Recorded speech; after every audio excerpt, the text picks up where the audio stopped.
Hey guys, Mike here with Sentry Security Systems Incorporated. In this video we're going to take a look at the new TVI analog system from Sentry Security. We've got these available in 8, 16, and 32 channels.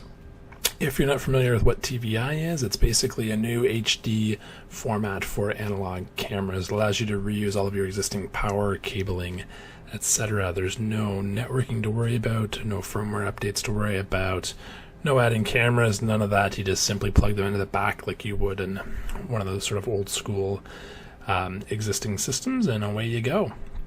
All there is to it. Okay, so I'm just going to start off here by logging into the TVI system. All you need to do to bring out the login page is open up Internet Explorer, type in the IP address, away you go. Now, I'm doing this on a fresh installation of Windows, so Internet Explorer has never been configured to connect to any sort of CCTV camera before through the web interface. So what you're going to get here is a prompt to download and install a plugin. Okay, so I'm going to go ahead and run that.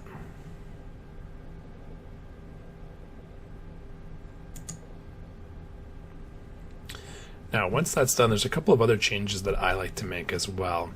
If you click on the gear in the upper right-hand corner, go down to Internet Options, select the Security tab, go to Trusted Sites. I'm going to go ahead and add this site into my Trusted Sites.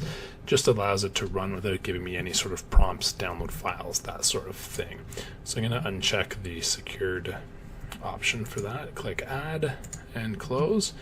And then I'm going to turn my security level down to the bottom, select custom level, and I'm going to scroll down and I'm going to enable all of the ActiveX controls.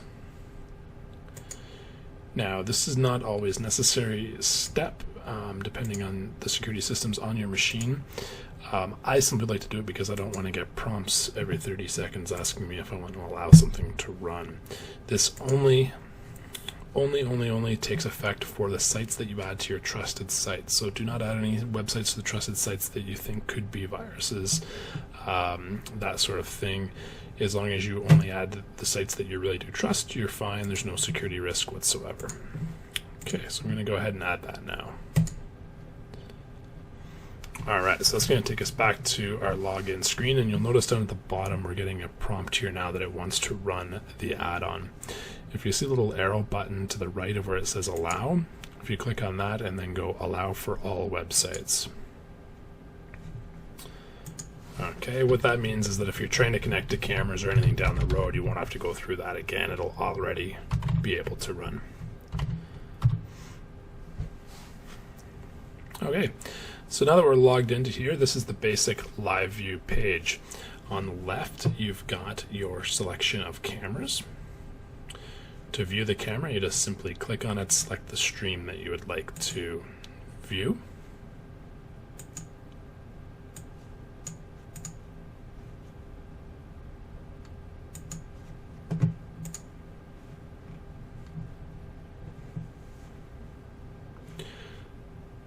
Okay, so as soon as you log in, the first screen that you get is the live view screen. To the left, you have your options to select cameras that you would like to view. To the right, you have your controls for PTZ cameras if you happen to have them. Setting presets, all that sort of stuff is all done right through here. Now, this TVI system also has the ability to hook up a monitor via HDMI to it so that you can control all of this right through the interface on there. So you don't need a computer, you don't need Internet Explorer, but for the purpose of this video, I'm able to show you all of the features by doing it through Internet Explorer. Down here along the bottom, we've got our sort of standard options: full screen, zoom, manual record, all that sort of stuff. Okay, this button right here will start live view on all of the cameras. Okay, right down there at the bottom, and then over here towards the left, if we keep going over, we can select the view that we're looking at. So we can go into a single channel view, as I only have one camera connected at the moment. Okay, next tab along the top is the Playback tab. Okay, so in Playback, you'll notice down at the bottom, this looks very similar to the IVMS. It's not quite as intuitive, it's not quite as nice as the IVMS. But you can add this to IVMS and use it that way if you want as well. It just does require another computer, obviously, at that point. So anyways, down here at the bottom, you've got your date and your timeline, and you can see here where we've had recordings going on, where you'll see the sort of pink color. That's letting you know that you have recordings at that point. Up here in the upper right hand corner, we've got our calendar. Okay, so you can see here where we've been testing this out. We tested this out for about a full month on this particular one, and we can click on there and see what's going on that by clicking search. So that's going to show me that date now. In particular, so down at the bottom, I'm now looking at March 28th, and I can view the different times there as well. And I've got my play button right here. Okay, so not much going on there at midnight. It's just looking at the ceiling, but gives you an idea on how to use the playback. So I'm going to go ahead and hit stop. And you'll also notice here towards the right, now that I've played back a file and I've searched for a date, I now have this download button right here. Okay, so if I click that, it's going to give me the options to select my camera. Okay, so if I want to back up camera number 1, okay, I can choose what I want to back up. I recommend you just leave it on all, get whatever it's recorded. Stream type, you're going to want the main stream, that's the high quality setting. Okay, and what I've got right now is basically the entire day on March 28th. So I can then just click download. That will save that down to my file. Now I can also go, instead of downloading by file, I can download by date. Okay, and this again looks very similar to the IVMS. They're all laid out very the same. It's just sort of like when you buy a new car, the windshield wiper's kind of in a different spot. Same sort of idea with these two systems. Okay, so channel number, I can select my camera, I can select my mainstream, and then I can select different durations. Okay, so I could say I would like to back up the 28th, for example. I would also like to back up the 24th until the 25th, and so on. And then once I've got it set how I want it, I just go ahead and click download. It's going to download all those dates onto my personal PC that I'm viewing this on. If you're viewing it on the device itself, you can plug in a USB key and download to that. So I'm going to go ahead and close out of there. So that covers the playback. It's pretty straightforward, not much to it, very easy for the end user to be able to back up their own video without needing you to, as the installer, to come back every time they want to save a file. Next option along the top is configuration. Okay, so the first screen when you go to configuration is the system settings. Not much in here. I'm just basically giving you your serial number and that sort of thing for warranty purposes. You do have the option as well to go in here and adjust your time. It's got daylight savings, it's got manual time sync, it's got updating the time by the internet, all those sort of goodies. I've got this one set to Eastern time, as you can see. If I go down here to maintenance, it gives me the option to reboot the device, restore the default settings, back up all my parameters. Really nice one on these because, as you can see, there's a lot of different configuration settings that we can do here. If the device ever did happen to fail and you had to replace it, it's really nice to have that parameter file backed up. I can then go in and just import it onto a new one, and the new one will be up and running in a matter of minutes. I don't have to spend hours going through reconfiguring everything, setting up all my motion areas, all my user accounts, none of that. It's all done for you by using this feature. So when you're done your installation in the first time, make sure you back that up for all of your customers. Okay. Okay, so the next tab down is camera management. These systems do allow you to add IP cameras directly to them, and they can record. For specifics on how many IP cameras you can have, it depends on whether you have the 8, 16, or 32 channel. They all vary. I'm not going to get into that in this video. Contact sales at cctvsentry.com, and we'll be able to help you out for that. Next option down is user management. This will allow you to create user accounts. Okay, so you'll have your standard administrator account, but then you can actually go in and make operator level or user level accounts. Okay, so I'll use the same example I did in the IVMS. I'll make a customer service account.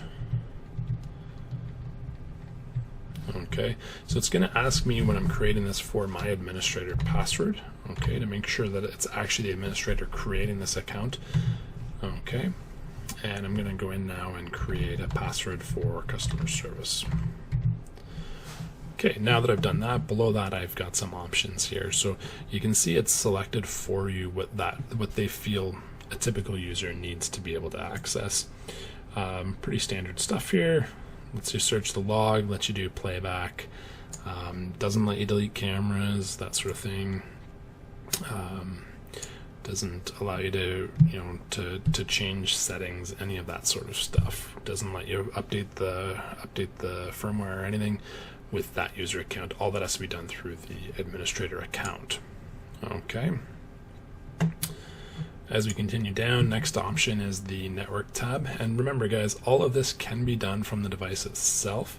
It's got its own graphical user interface. You can hook up an HDMI monitor and a mouse to it. Okay. So this is just going to allow you to change your IP address. You can set it to DHCP if that's what you choose. Under advanced, we've got the option to configure email. So we can actually have email notifications sent out if a camera goes offline, if there's a problem with a hard drive, it's not recording, that sort of thing. And we can have up to 3 recipients for those email addresses. Very nice features so that you can be notified if there's a problem with the NVR before your customer even realizes it. So let's say overnight tonight a camera goes down, the power supply for the camera fails. You get an email notification saying that it's down. You can call your customer and say, hey, I've noticed camera 3 is down. I'd like to schedule a service call to come in and get that resolved for you. Next option down is the video audio tab. So at the top, we're going to select the camera that we're going to apply this on. Okay. And it's going to tell you the resolution. So you can see here we've got a 1080p 30 frame per second camera. If I select one with no camera, it'll say no video. Okay, so it allows you to record video and audio or just video, and we can also downgrade that resolution if we need to extend record times. Okay, 1920 by 1080 is quite a high resolution. That's Blu-ray quality video that you're going to get out of this thing. In most cases, you really don't need that in a security system. You just kind of want to see what's going on, so you could put it down to 720p. You're going to get a much higher record rate at that, and then you could also lower your frame rate as well. I find about 10 frames per second ideal for analog systems. All right, next option down is the image tab. This is going to allow you to adjust your brightness, contrast, all that sort of stuff. You can play around with that however you want. If you don't like the way it looks, you can default it, and then you've also got some indoor, outdoor, dim lighting, that sort of thing for the presets. Okay, so that's going to show you what camera you're applying to, so you can configure that for each individual camera, which is very important. A lot of these Linux embedded systems do not allow you to do that. It's very important that you get one that does, because each camera is going to have a little bit of difference in how it displays, and you want them to all look the same. Okay, next option at the top, on-screen display, pretty standard there. We always recommend that you remove the date from that, let the NVR handle the date. Okay, camera name, I'm going to set that to backyard. Okay, and I'm going to save. Now this one also allows you to add text overlays. So, for example, I could make a text overlay that says fence. Now I've got the word fence up here. I don't know why you'd ever want to do that in this case, but sometimes it's nice to kind of label, so you can see there now I've labeled what that is. So there are situations where you may want to have a few different things labeled. Next option across the top in the image tab is privacy mask. Privacy mask really is mainly used for computers. If you have a lot of customer information on a computer, you're not always allowed to just go displaying that wherever you want. So we can go ahead and enable the privacy mask, and let's say we had, where the barbecue was actually a computer. You could then click draw area and mask that area right out. So we'll save that, and now that area is covered out and you can't see what's going on in there. Also used in like jail cells where they have toilets and that sort of thing, change rooms, all that kind of stuff. You have to make sure that you've done the privacy masking. Next option going down the left-hand side is event. So this is enabling motion detection. So you can see here now, with the privacy mask, all you see is just a black box there. So in this particular view, if I was only really worried about my backyard, I can go ahead and clear that and then just draw out where my backyard is. Okay, this is going to save me a ton of time on recordings.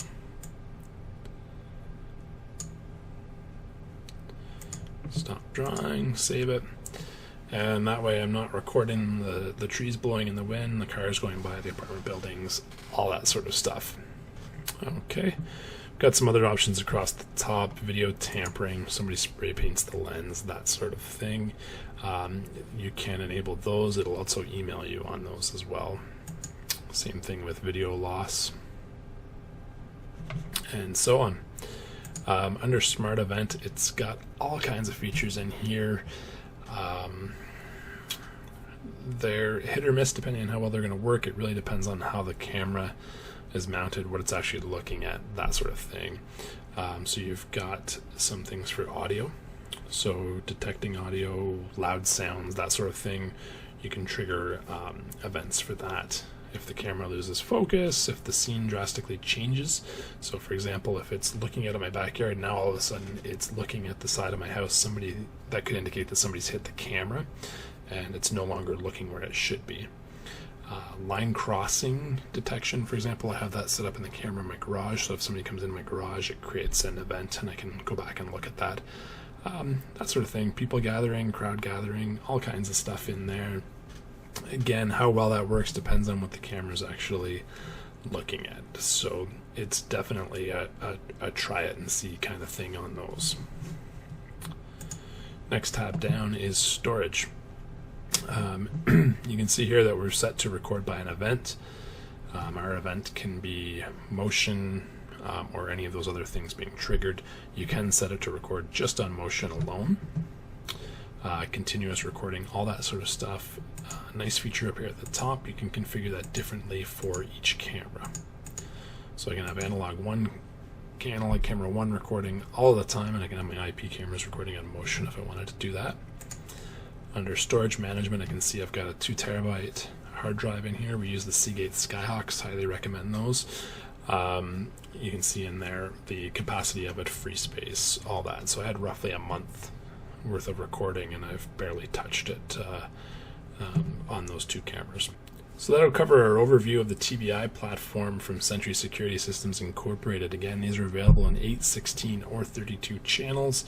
All have the ability to add IP cameras. The amount of them varies depending on the IP camera itself, as well as whether you have the 8, 16, or 32. Contact sales at cctvsentry.com if you'd be interested in purchasing one of these. We've got great prices on them and awesome warranty options as well. Thanks, guys. Don't forget to hit the subscribe button.